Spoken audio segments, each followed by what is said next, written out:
Hi friends, welcome back, and this is Nook. So today I'm going to be making like a Philly cheesesteak faux hamburger helper. That's obviously homemade. I'm not going to be doing it from the box. So most of you know that you've been watching me for any length of time. Know that I pre-cook my hamburger. I put it in the Instant Pot and let it cool and stuff, and I put it in the bags. Excuse me. So I don't have to stand over here and cook it.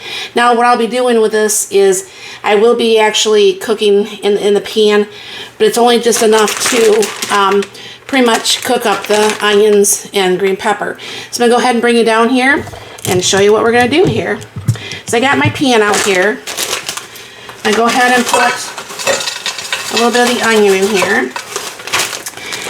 And then I'm going to go ahead and put some of my green pepper in here.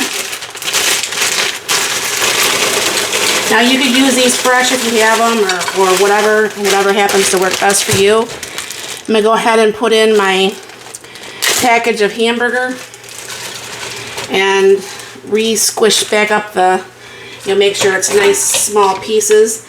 And what's going to happen is I'm going to go ahead and let this brown.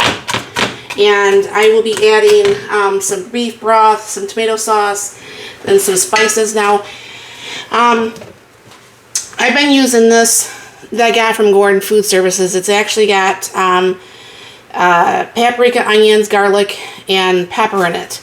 I'm going to go ahead and put some of that in here because the recipe I got this from asked for like paprika and stuff like that, but I'm going to put just a little bit more.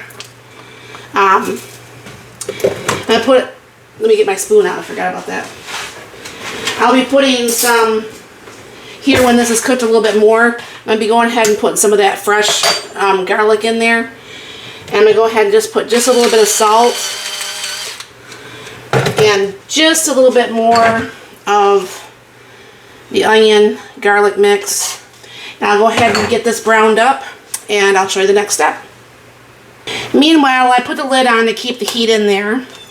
So I'm going to be using 1.5 cups of beef broth. I shook this up, and it's going to be 1.5 cups of milk also. So once I dump this, then I'll go ahead and pour in the milk. I know my neighbor, she makes fun of me. She thinks I have too many measuring cups, which I clearly do. She goes, why do you have so many? I'm like, I don't know. But times like this when you need a whole bunch of them. And I didn't want to keep putting the same one, having to wash it. So I'm just going to go ahead and use the same one. So I'll go ahead and let this still warm up. And I'll show you the next step. Okay, that's all thawed now. The frozen vegetables, and they are almost done being cooked. So I'm going to go ahead and I'm going to throw in some garlic from the fridge. And I'm also going to go ahead and throw in my canned mushrooms. There's videos of me actually canning the mushrooms. And go ahead and keep tossing this around here. Get everything all nice and warm.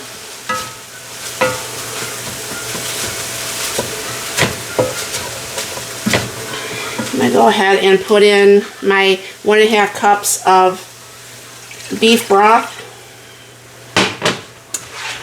And I'll be putting in my 1.5 cups of milk.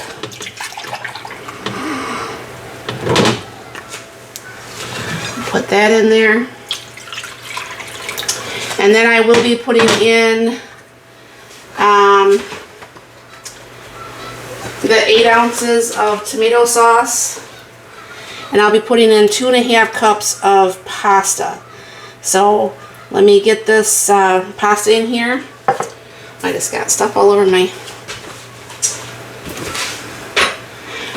paper. Let me get this kind of stirred up here.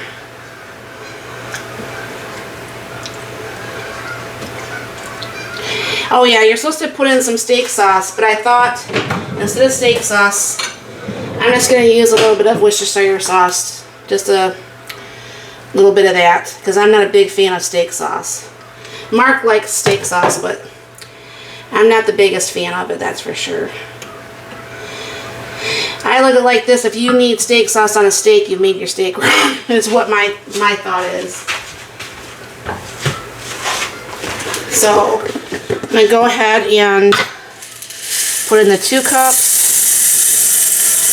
Now obviously we're going to have quite of this left because we don't usually eat this much pasta.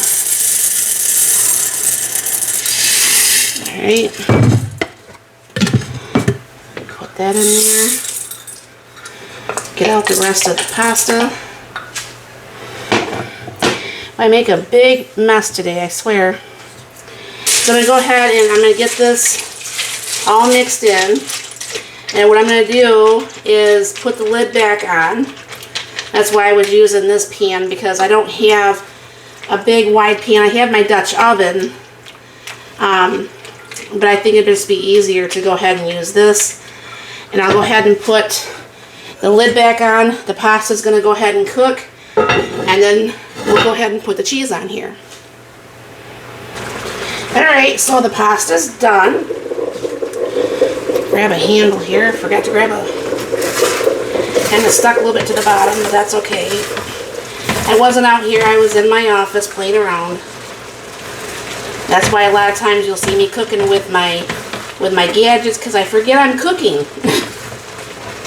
Alright. Get that off there as much as possible. Alright. And then what I'm going to be doing is I'm going to take some of my mozzarella cheese, be putting that over the top of this. Now when I get done with dinner, I'm going to have to put this mozzarella cheese. I actually store these like in a half-gallon container and I vacuum seal them. So this stays really nice and fresh. I don't go through the mozzarella cheese as much as I go through the Colby Jack. So what I'm just going to be doing is putting the lid on enough just to go ahead and get this cheese melted. And that will only take a couple seconds. And we can go ahead and get this plated up and get this served. Alright, so all the cheese is melted. This looks absolutely amazing. Let's see if I can actually plate some of this up. I'm pretty sure we're going to have some left over. Definitely I can have this for lunch tomorrow. And, well, that cheese.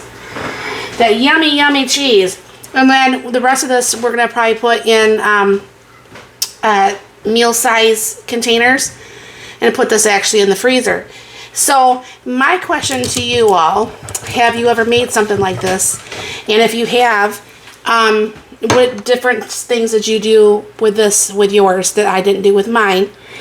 And did you actually like it? Did your family like it? Let me know in the comments down below. And thank you very, very much for stopping by. I hope you have a very, very blessed and wonderful day.